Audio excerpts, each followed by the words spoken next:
Shalom. Saudara, hari ini saya mau kasih tahu sama saudara. Saudara mau dikenal dari sudut mana? Dikenal karena kejujuran saudara, atau saudara lebih baik dikenal oleh karena hal yang lain? Saya ingatkan saudara, lebih baik kita dikenal orang karena kejujuran daripada dikenal orang karena kebohongan. Mazmur 32 ayat 11 bilang begini, bersukacitalah dalam Tuhan dan bersorak-sorailah hai orang-orang benar, bersorak-sorailah hai orang-orang jujur.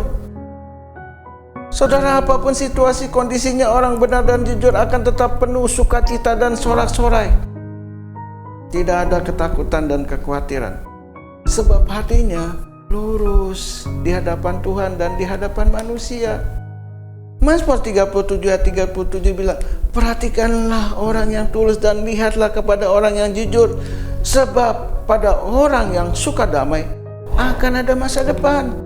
Orang jujur hatinya tulus, hidupnya penuh dengan kedamaian, tidak pernah memberontak, apalagi merampas hak orang lain. Itu sebabnya masa depannya terjamin, sebab Tuhan senantiasa membelanya. Ayub 1 ayat 1 bilang, ada seorang laki-laki di tanah Uz bernama Ayub. Orang itu saleh dan jujur. Ia takut akan Allah dan menjauhi kejahatan. Manusia boleh mereka-reka, menghujat atau menghakimi kondisi keadaan Ayub, namun pada akhirnya kesalehan dan kejujurannya terbukti pada akhir hidupnya. Ayub 16 ayat 2 bilang, hal seperti itu telah acap kali ku dengar, penghibur sialan kamu semua. Bahkan keluarga sahabat baiknya turut mendakwa Ayub bahwa proses yang dialaminya karena dosa dan kesalahan.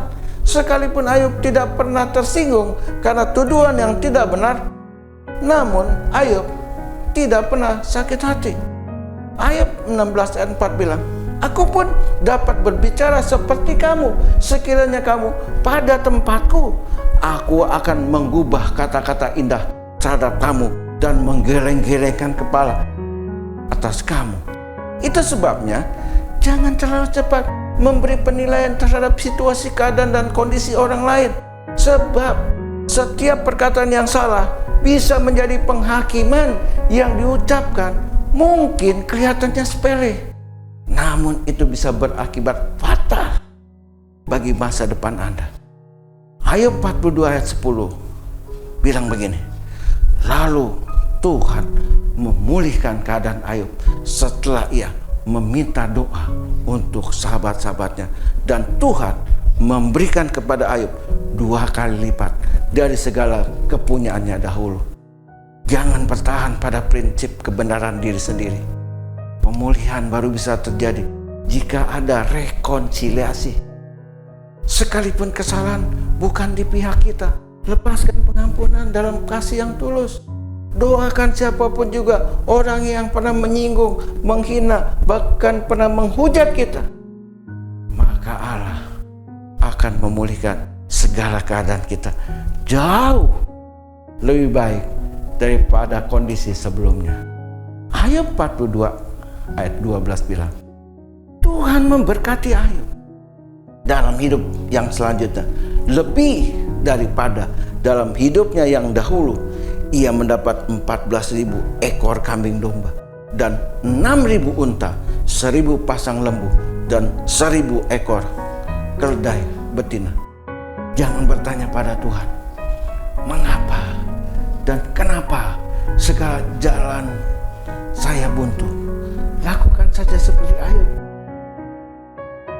maka berkat Tuhan akan datang berlimpah-limpah kepada Anda.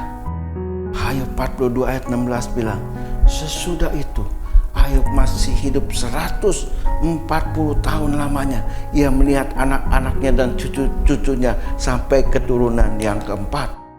Wow, inilah kebahagiaan sejati yang disempurnakan Allah. Kita bisa hidup bersama dengan anak cucu dan buyut kita di masa tua kita. Tuhan Yesus memberkati kita semua.